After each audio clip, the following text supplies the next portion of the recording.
So friends, today we are going to start with physical principles of sensing.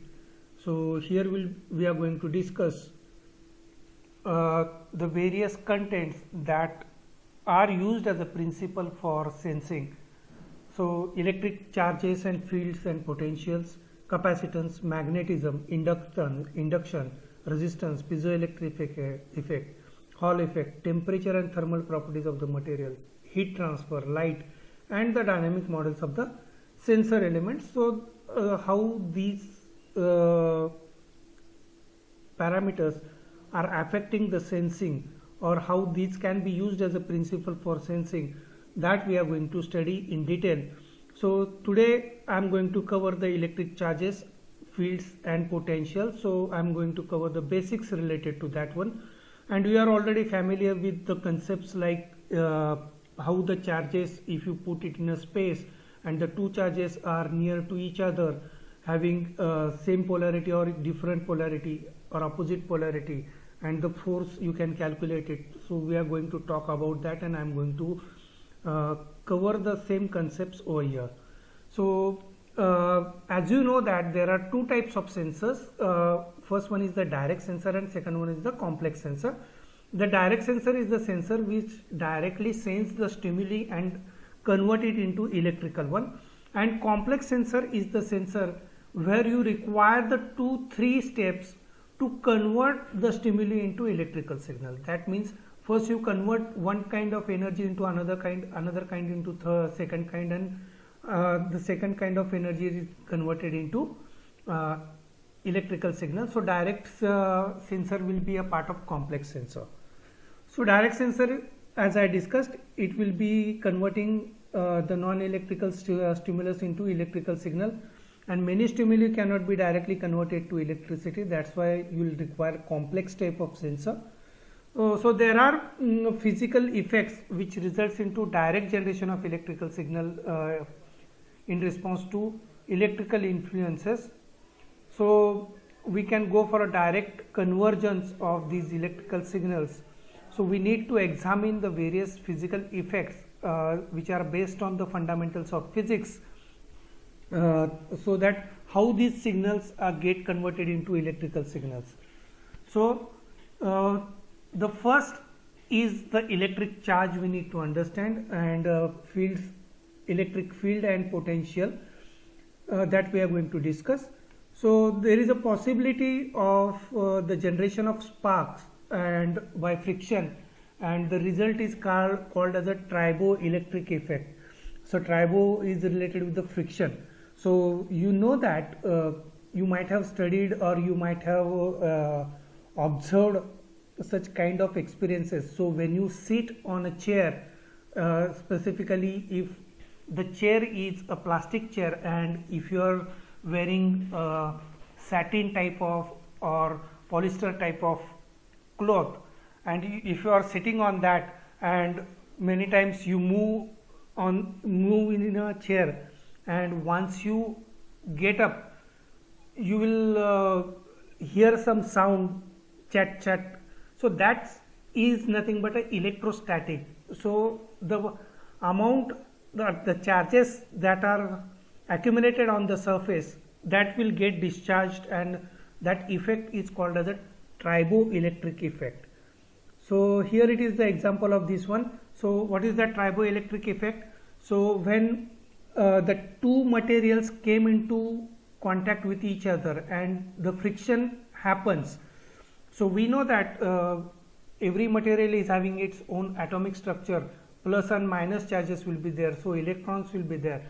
So there are some charges on the surface are there.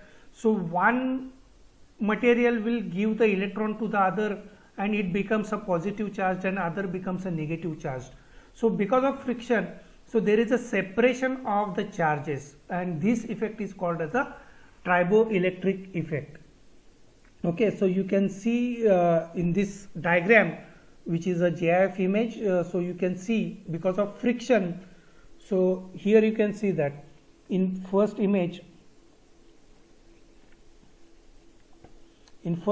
here it is a you'll be getting this one, and then friction occurs, and now you can see that the upper one you will get fully negative and the lower one you are getting fully positive. So this is called the triboelectric effect, and you will get the two types of charges are there, positive charge and negative charge. The atom which gives the electron becomes a positive charged, and the which accepts it becomes a negative charge. So triboelectric effect is the result of mechanical charge redistribution. So charges are redistributed as a plus and minus. That's why it is called as a triboelectric effect.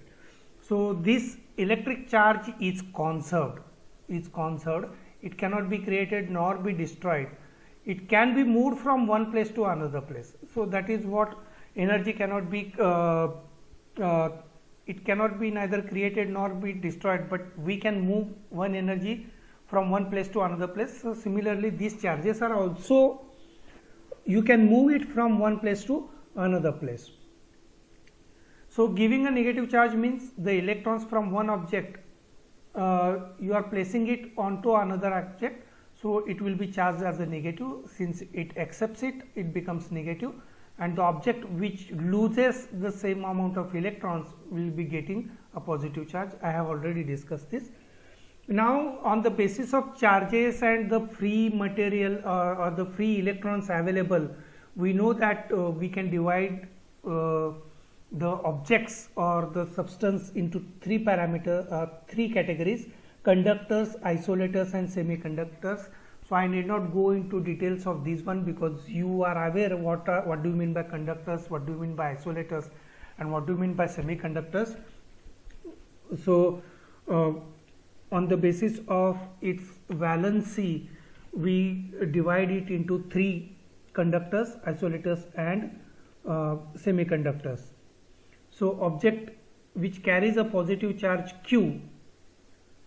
So let us consider that if a positive charge Q is charged by an object, and if a small positive charge is tested with another charge Q0 which is positioned in the vicinity of the charge object, then it will be observed that, so we know that when the same charges are there, so there is a repulsion.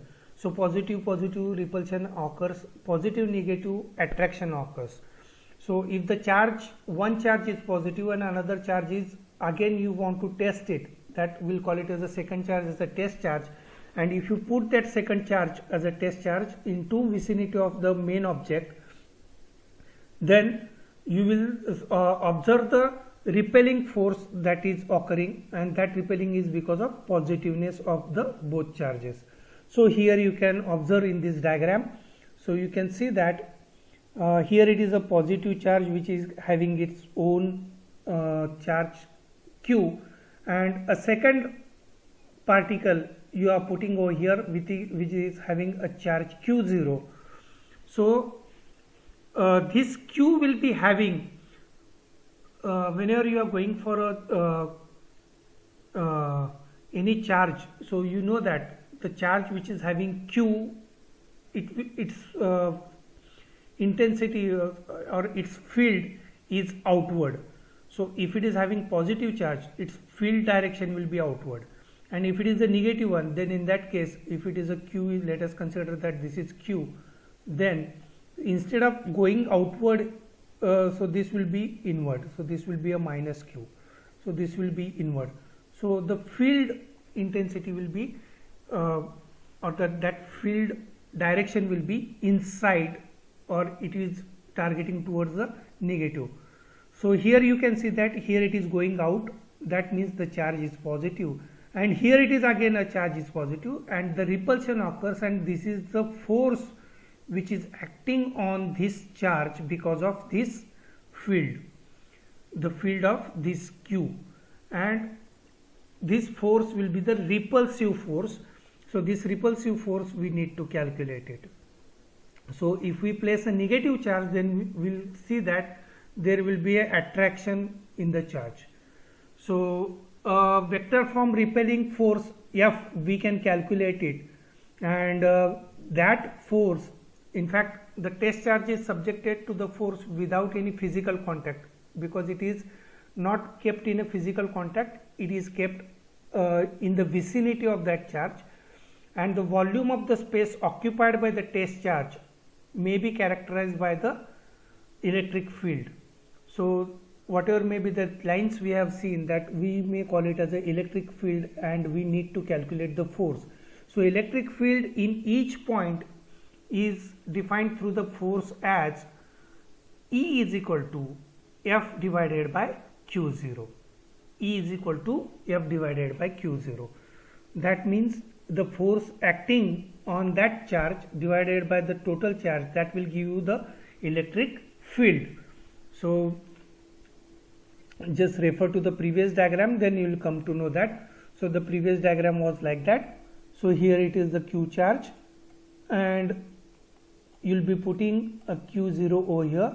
So this is the field which is going outside, and because of this field, this Q0 will face a force F, and that F divided by Q0 will give you what is the intensity of your field.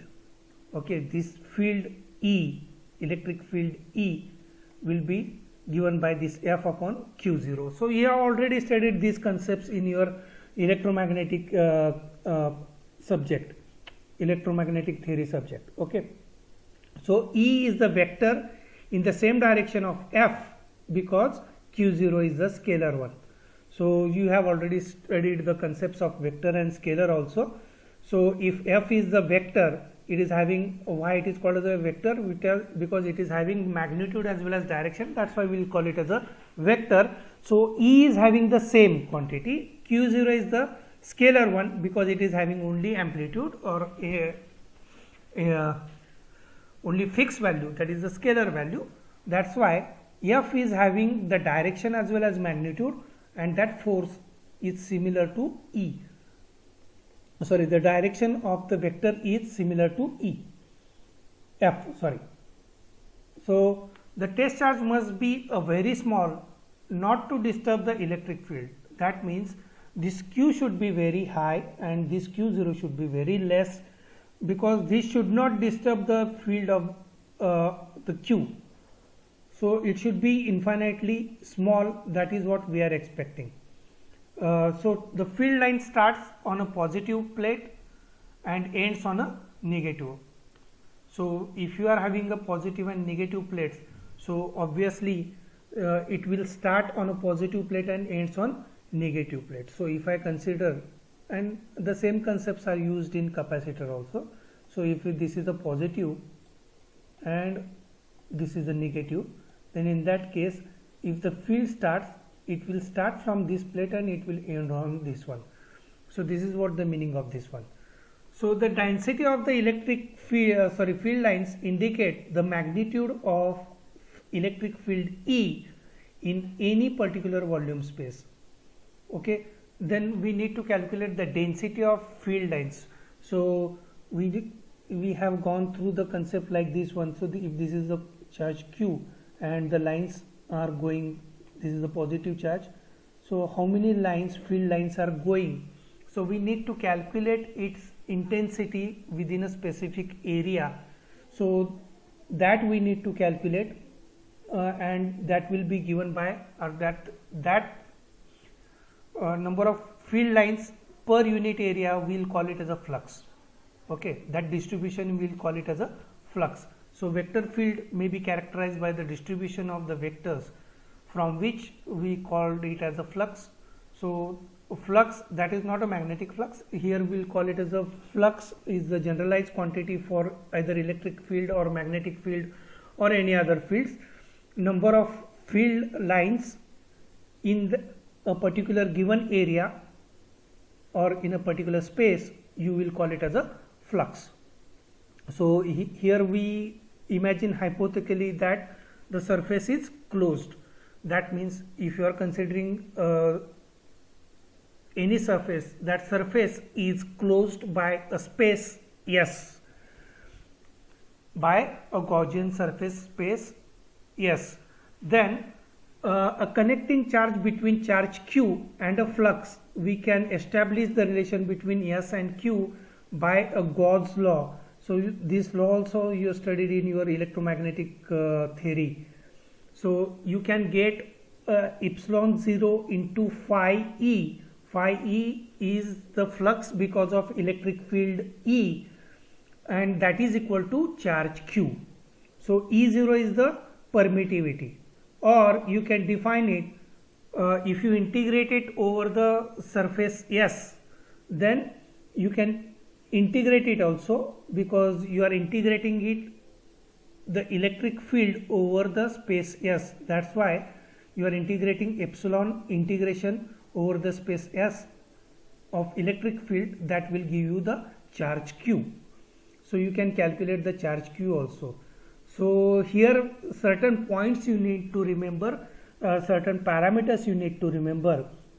So electronic charge E is given as 1.6 into 10 raised to minus 19 coulomb. Okay. Again I am considering the SI units over here, so you need to understand this. And the permittivity constant epsilon 0 will be given by 8.8 into 10 raised to minus 12 coulomb square per Newton meter square.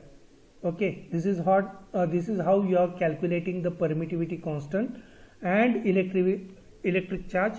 So these are the standards used in most of the applications, and they are used for calculating various parameters.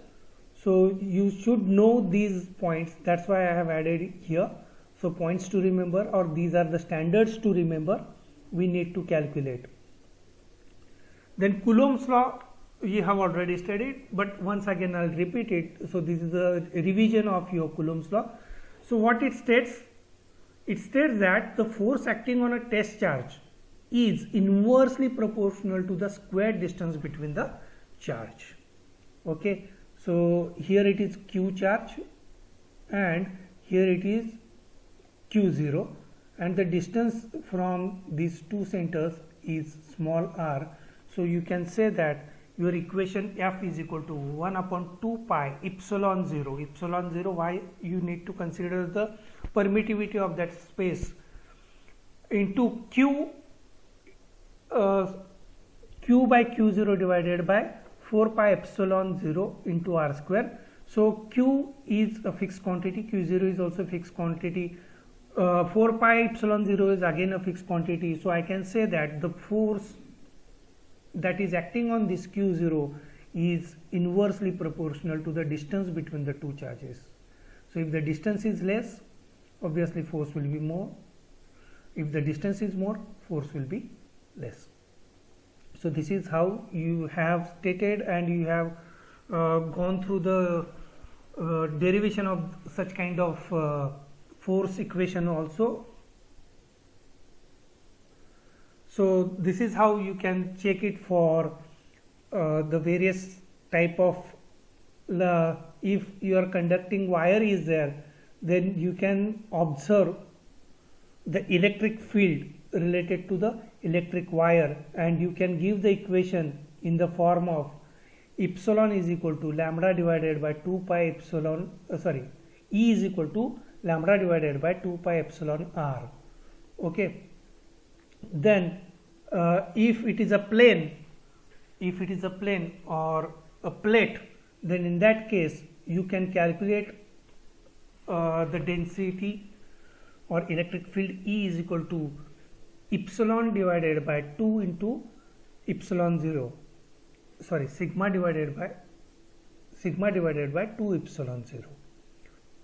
Then if it is a any relative space or any relative object which doesn't have any particular shape, then in that case you can calculate the electric field E is equal to sigma divided by epsilon 0. That's it. This is how you can calculate the electric field for various. If it is a wire, then in that case it will be given by a different equation. If it is a plane, it will be given by sigma divided by 2 epsilon 0, and if it is a substance of irregular shape, then you can calculate it by sigma divided by epsilon 0. So this is how you are calculating the electric field, field. Then electric dipole, you should understand, it is a combination of two opposite charges placed in with a distance 2a apart. Okay, what is that? Two charges, you are putting it apart from each other by a distance 2a. So that is called as a electric dipole. Okay, so E1 and E2 are the individual charges on which you are putting a test. Then what will happen to that one? A combined electric effect of a dipole E is a vector sum of two electric fields, and the magnitude is given as this equation E. Now here you can see that here it is a plus charge Q and here it is a minus charge Q. It is separated by a distance 2a, and this is the center distance. It is a center distance. So this center distance you can calculate, and if you put a test charge over here, then effect because of this one and effect because of this one. So effect because of positive charge Q and effect because of negative charge Q. So E1 is because of Q, positive charge Q, E2 is because of this minus Q, and E is the overall resultant effect because of E1 and E2. So this is how you are going to calculate, and E will be given by 1 upon 4 pi epsilon 0 into Q. Q is the charge value into A. A is this distance. So you are calculating it from the center of this one divided by R cube. So R cube is the distance. This is what R, you can calculate it. So from the center of the dipole you can calculate this distance R, and you can calculate this dipole intensity. Now here you can see that this charge is nearer to this one, this charge is nearer to this one, and this is negative, and if we consider this one as a positive, then in that case there is an attraction. So you can see that the resultant effect is just like an attraction towards this negative charge. So positive negative attraction will be there. If it is a positive itself, then the effect will be like this. So this charge will come over here and the resultant will be like this. So it will move away from both the charges. So this is how you can place it, and you can find it out, the dipole, electric dipole concept. Okay, so dipoles are found in crystalline materials, and these are the foundations for the sensors like piezoelectric and pyroelectric detectors. So this concept of the electric dipole is used in piezoelectric. So when the dipole is placed in an electric field, when you put this dipole into electric field, it becomes subjected to the rotation force. So we know that if we keep this dipole into electric field, it is having a positive as well as negative. So positive will try to move away and negative will try to move towards. So because of that there is a rotation force occurs. One is moving away and other is moving inside, and that dipole will cause a rotation. So this is how you will be getting. So electric field is here, electric field E is moving in this direction and positive direction. So repulsion will be there, here attraction will be there, and because of this repulsion and attraction, so the dipole will feel a rotation force. That's why this angular motion you will get it. So dipole is a part of crystal which defines the initial orientation, and this process of dipole orientation is called as a poling. Now this poling is used in a fabrication of piezoelectric and pyroelectric effects. Now we will be talking about the potential, electric potential. As we know that electric field around any charged object can be described not only by E but its scalar quantity, that is called as a potential, because E is having the direction as well as the magnitude as well as the direction. but whereas the potential V is a scalar quantity, so V you can represent it as a part of E. And let us consider a small test positive charge Q. You are putting it into a system, or sorry, in an electric field. So if an electric field is positioned at point A and it stays in equilibrium, so initially we'll consider that it is in equilibrium, and if we try to move another charge point B, so let us consider that. Let us try to consider. I'll give you the example. Here it is your charge Q, which is at position A, okay, and here it is your charge Q0, which is at position B, okay, which is at position B. Now we know that electric fields will be there, which is moving outside, if we consider this one as a positive charge, okay. Now if I try to move this Q0 either inside or outside, depending on that your force will be decided or your potential will be decided. So if you move against this, if you try to move against the electric field, that means towards inside this charge, so you need to work on this, because you are moving. This is also positive charge. If you consider this is also positive charge, and since the force is in this direction, but you are trying to move this charge against the direction of the force towards this one, so you need to work on the you are working against the electric field, so you need to apply certain force. You have to overcome the force F. You have to overcome this force F, and you have to apply this the force more than this F, then and then only you can move inside. So that potential work done you need to calculate. So work done from A to B you can calculate it, or from B to A you can calculate it, which is done against the field to move the charge from A to B, defines the voltage between the 2 points. That means you need a potential. So VB minus VA you can calculate is equal to minus W, that is the work done, divided by Q0. So this is the total charge. So whatever may be the work done you are doing it, so that work divided by Q0 will give you the potential difference. So the unit of voltage is 1 volt and it is calculated as 1 joule. Joule means you need to work as the energy per coulomb. So 1 joule per coulomb will give you as a 1 volt. So most probably we calculate the voltage in terms of volt, but volt is given as a 1 joule per coulomb. So this is how we are calculating. So point A is chosen, be far away from all the charges, and the electric potential at that point considered to be 0. This is the initial condition we need to consider. This allows us to define the electric potential at any point as V is equal to W divided by Q0. So we are considering that A is considered to be 0.